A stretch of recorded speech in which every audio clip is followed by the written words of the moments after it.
Thank you, Kulan. And thanks to all of the members of the Embassy and Cultural Center staff who have organized and hosted this wonderful conference. It's really been fun to be here as a participant, and thank you for the opportunity to present. Great, thank you. I wanted to take my time here today to tell you about four things. To describe how this program got started, the basic goals and principles that frame it, and then how we developed and pilot tested the program and its outcomes to date.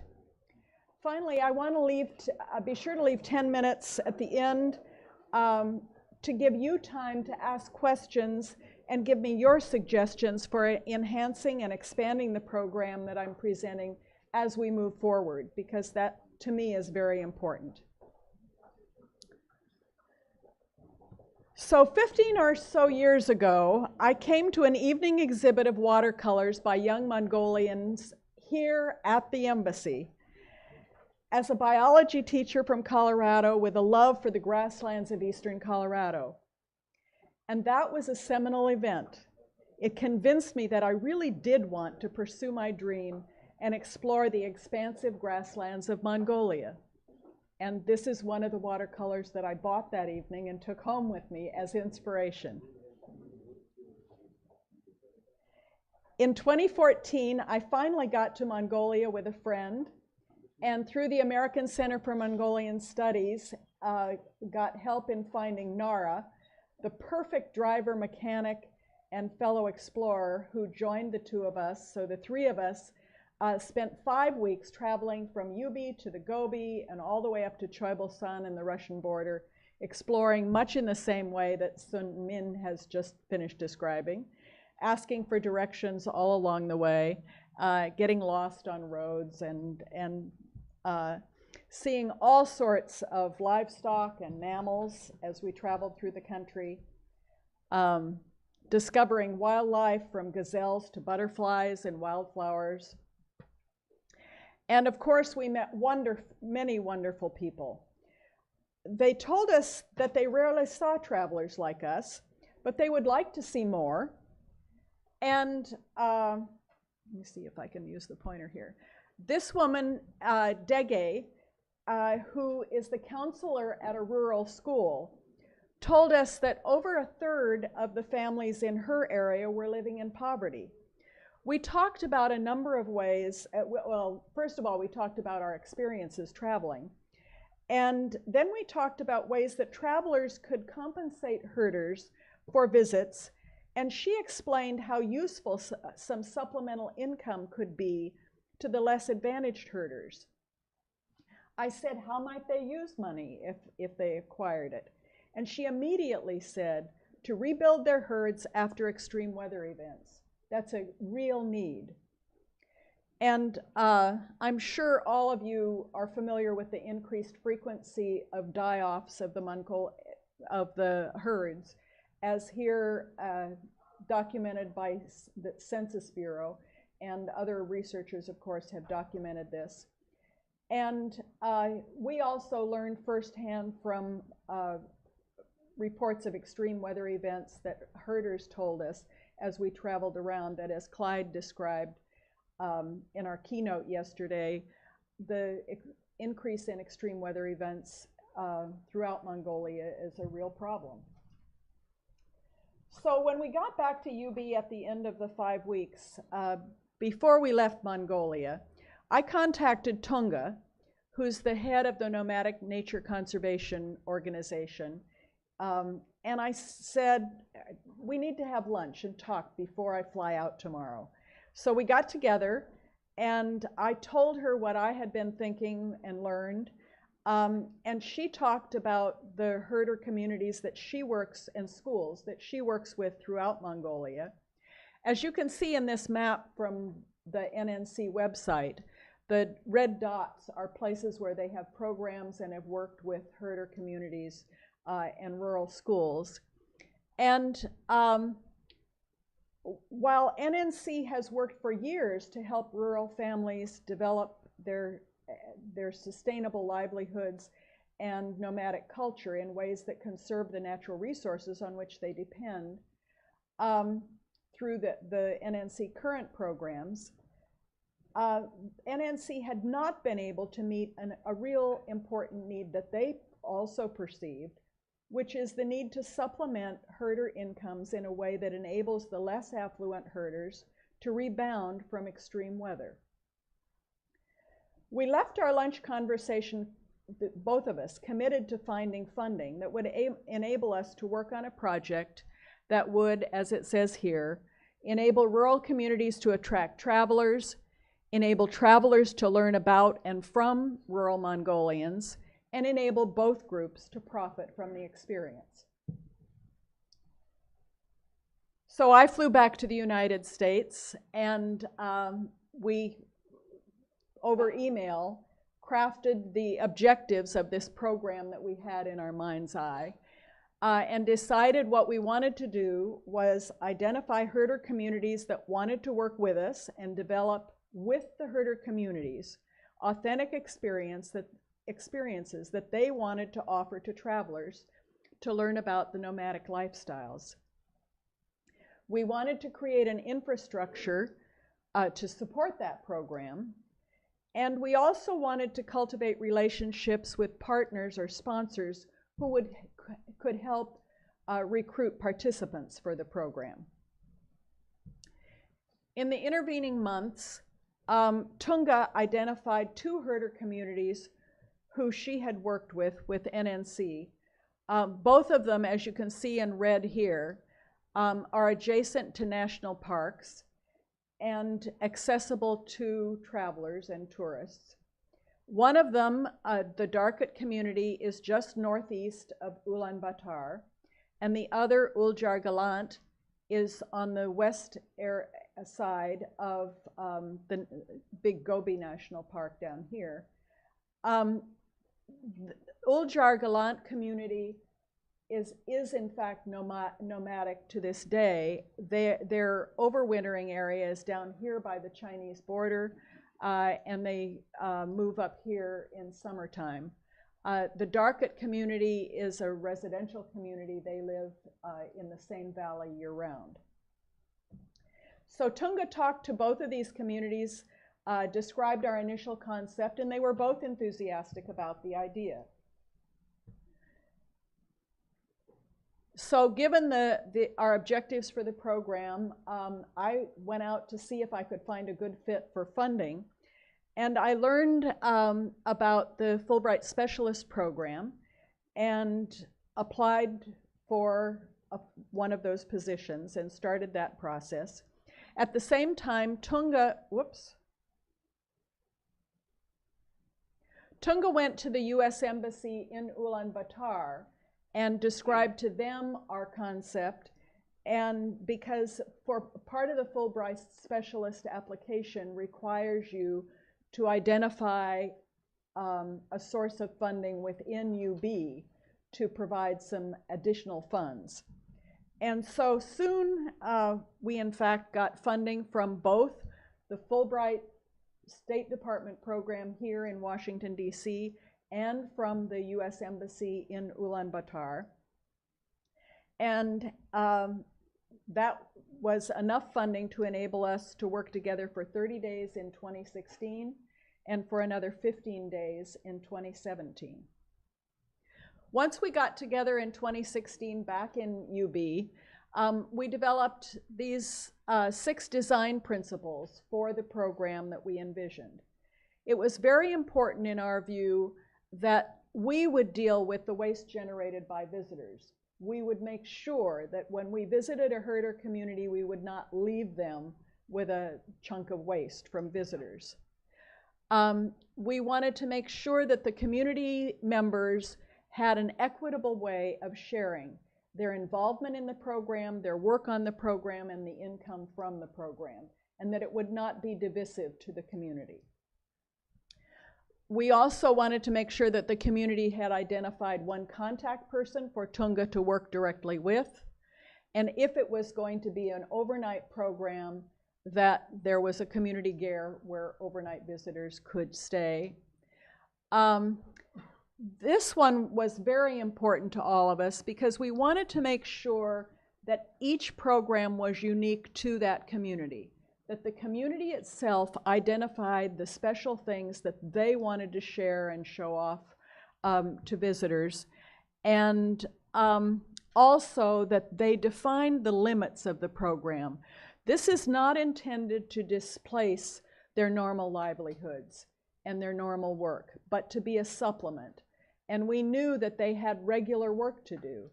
And so we wanted to make sure that they had time to continue their ongoing work and livelihood, and that this would just be a supplemental activity for them. And then, of course, we had to deal with transportation to get people to the community. So Tunga and I made arrangements to go out and visit the Darkit community. We spent 3 or 4 hours there that day. And met with Dava Soren, the community leader, who was identified as the contact for the Darkit community, and talked with her about our plan for the day and made some adjustments. This is Tunga, whoops. This is Tunga, and there I am. And these are the representatives from the different families in the Darkit community that we talked with that day. We had some wonderful conversations about all the things that I listed previously, and we're very open and honest about their needing time to do their regular chores. They said, well, we have to get up in the morning and do all of our chores, all of our milking and so forth, so we don't want anybody coming before 11 o'clock. And then they went from there to more specifics that I won't detail here.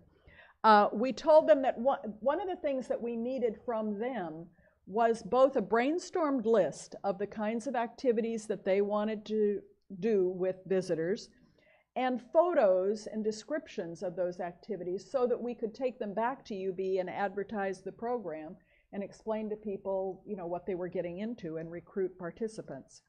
And we also had some various serious conversations about finances, the kind of fees that we would charge and how that money would get back to the community and so forth. Then a few days later, we arranged to go back to take the photographs, and they were all ready for us.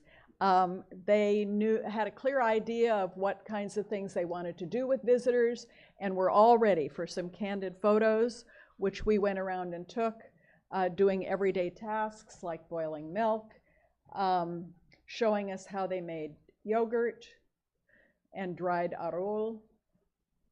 And we showed them the photos that we took as we took them. They were also making tack to use with their livestock, making lunch. They decided on a menu of dumplings, of course, and we're all ready to do that and pose for photos as they were doing it so that we could take those pictures. They walked us out to the structure where they overwinter their herds, and I found it very interesting to find the men out there digging out last year's dung. It's amazing the amount that accumulates in a winter.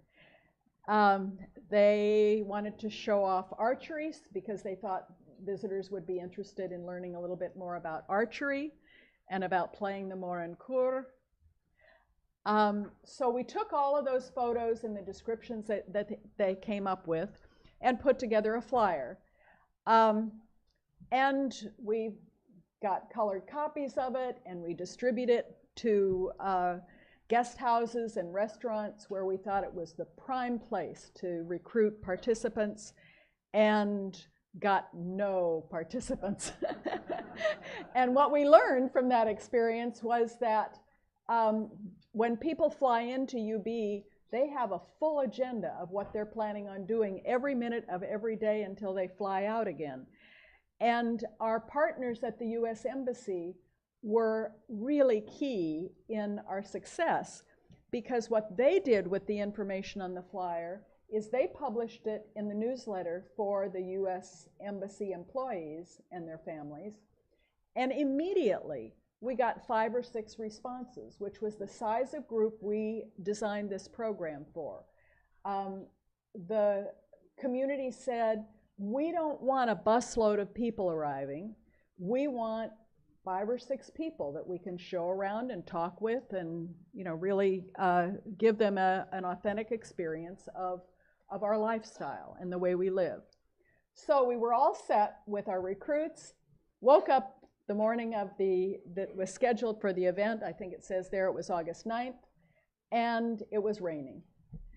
And so we had a lot of text messaging and cell phone calls zipping around with the community and with the participants. And everybody said, we have rain gear, what's different? We're ready to go. So we proceeded, and I don't have a picture of arriving in the rain, but we did drive out to the Darkett community, which I think I said was about an hour and a half or so from UB to the northeast. And we were delighted with the ways that the community members had decided to adapt the program to accommodate for the rainy day. They knew what to do with rain. And they had a number of ways to make everything work, to engage the participants in doing the kinds of tasks that they do so that we could all learn firsthand about it, from making arul to making dumplings for lunch. They had a great morinkur player and singer that we listened to while the dumplings cooked. And then after lunch, there was more singing. And one of the visitors even took turns singing a French folk song that was his favorite. And when the rain stopped a little bit, we went out and started learning about archery. And after one quick demonstration, we said, oh, that looks fun and easy. So we all had to take turns and learned that it wasn't so easy, but it was fun, and learned a little bit more about archery firsthand. And then we took a walk, and in addition to visiting the structure where the livestock overwinters, we went to the edge of the forest where they refrigerate their milk. We really hadn't given that a thought before then, but that was another very interesting experience for all of us. And as we returned to UB in our carpools, we gave all the participants a feedback form and learned some very interesting things, both about their perception of the fee, that it was much too low and we could charge a much higher fee and thereby get money to compensate NNC for the coordinating role that they were taking in the program, and got some good ideas for recruiting additional people. I enlarged this part of the form so that you could see the feedback that we got about the experience that the villagers offered. You can see in the first column that they found almost all the experiences very interesting. The third column, most likely to tell a friend about, and the last column gave me new and better understandings of herder lifestyles and culture. And we just listed down this side the experiences, from making sweet cream and arul to learning how to make dumplings, walking to the milk storage and winter shelter areas, and so forth. I'm not going to go through that whole detailed process of several days with you for the second community of Uljar Galant, which is west of Dalan Sadgad down in the Gobi. But I do want to show you just a few photos so that you can get a sense of how different the experiences are with that community. Obviously showing not only the different geographical location, but the differences in their lifestyle. The Uljar Galant community has it's 3 families, and they have their gers in this area right before the mouth of the gorge. There we help them separate the milking goats and line them up for milking. We watch them boiling the goat's milk and making goat's cheese we learned about Mongolian vodka and the still and how that gets made, and drank it. Eating sweet cream on bread in the morning, and eating other traditional foods later in the day. Walking in the gorge as it cuts through the mountains. We also helped gather the horses and watch the milking of the mares, and all took turns stirring the irag. And then we had a great time in the evening playing games in one of the family's gers, singing and, of course, drinking irag. And then once we completed that work with both of the communities, we went back and developed web pages for the NNC website that summarize the kinds of experiences that one can engage in with each of these communities. And also developed some flyers, brochures that describe those that Tunga has used in meeting with prospective participants. And the final step of this process, this program development, has been setting about developing relationships with partners who, like the U.S. Embassy in UB, have contact with people who could benefit from the experiences. And our ongoing relationship with the U.S. Embassy in UB has been key because of their interest in involving their employees, especially, of course, Americans, in this kind of a program so they can get those kind of authentic experiences with herders. We've also had a continuing relationship with the American Center for Mongolian Studies, and hoped, those of you who know Mark Tassi will recognize him over there on the right. And there's a new country director for the ACMS office that we hope to connect with to continue that relationship. This last summer, the ACMS students who were participating in the language course that ACMS offers went out to the Darkit community as a culminating activity and used their newly acquired Mongolian skills to communicate with the herders and at the same time learn about their lifestyle. And the International Women's Association of Mongolia, IWAM, was a new partner that we got to know and worked with this past summer. The IWAM membership is half and half local Mongolians in UB who live there, and half international women who move in and out of UB. Many of them are involved with embassies. The woman on the right is the wife of the ambassador from Turkey to Mongolia, and some of the women that we met, for instance, are the wives of the heads of the Tolgoi Mining Corporation. So they're another audience that's very interested in having these kinds of experiences for themselves and their families, and the other people who are affiliated with their organizations. What happened this summer, though, is concerning and a challenge for us, because the programs that the IWAM groups organized with both Darkit and with Uljargalant ran into problems. There was a large forest fire in the area of Darkit, which prevented them from using the date that they had organized for that. And in Uljargalant, the drought was so severe that that community had to move their herds twice during the summer to find enough grass. So they didn't have time for visitors. And in fact, the drought problem has been so big that they were not able to move their herds down to their wintering area and have had to disband and are overwintering in soms around that area. So that's an ongoing challenge. What we have shown with our pilot test is that we can provide authentic herder experiences to visitors in these two communities. We have the infrastructure to support that. And we have developed relationships with 3 different groups in UB to recruit participants. Tunga is interested in expanding this program, and we're interested in both finding additional partners to have relationships with to recruit participants, and we're interested in adding more Herder communities. So I would very much be interested in your questions, your suggestions for the future, and thank you.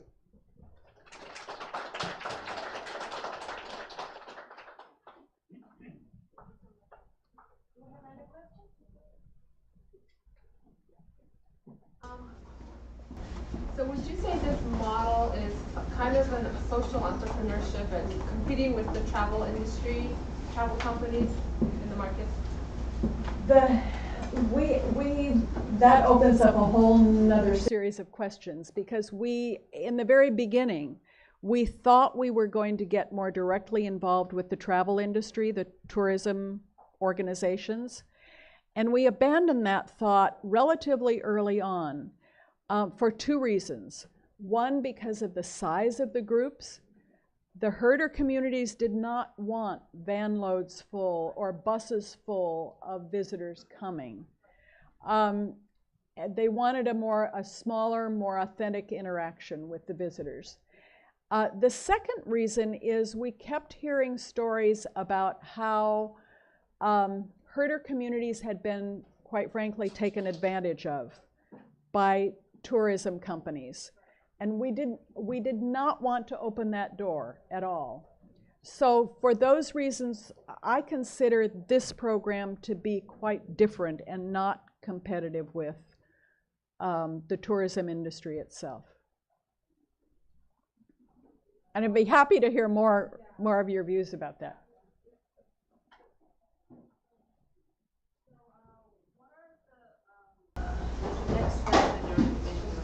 Looking to scale this up or keep it at this size? Do you think more people will want to go through this program so that we might have to expand it? Like, what kind of challenge do you see? As you can see from the map that I showed at the very beginning, if I can get back to it, Tunga works with a lot more communities throughout rural Mongolia. And she is very interested in expanding the program to involve more communities.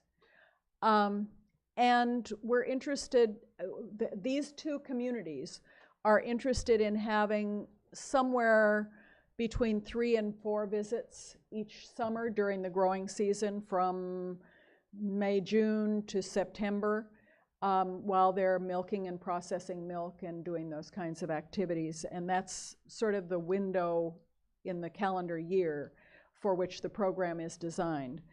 It's also, of course, the time when people are most eager to get out and about.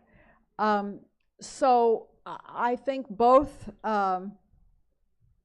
this is the map I intended to go to. I think both expanding the number of communities that are involved and making sure that there are the maximum number of interactions that each community wants each summer is important. And the reason for that is because obviously if they have 3 or 4 groups of visitors a summer, that means close to $300 or $400 a year, as opposed to 1, which is closer to $100. I mean, that's just round numbers, of course. But both of those possibilities are of interest. Yep. You had some small studies getting feedback from visitors. I'm wondering what is the benefit for herder communities to have such visitors? We did not use that kind of a form with the herder communities. Tunga talked directly with people verbally by cell phone to get that kind of feedback and in person. And their reaction was that they loved doing it. They really found it an enjoyable activity. They wanted to make sure that it was limited to no more than 3 or 4 of those kinds of groups each summer, because they don't have time to do more than that and do all the other things they need to do. And they're very enthusiastic about having the supplemental income, the cash. I can tell you during the reception a longer story. For the Darkut community, they had a very unfortunate situation in 2015 where a French dairy company contracted to buy their milk for that summer, came and picked it up every day all summer long and never paid them. So they ended up in 2016 with no cash. And so that's another kind of economic impact in addition to the extreme weather events from climate change.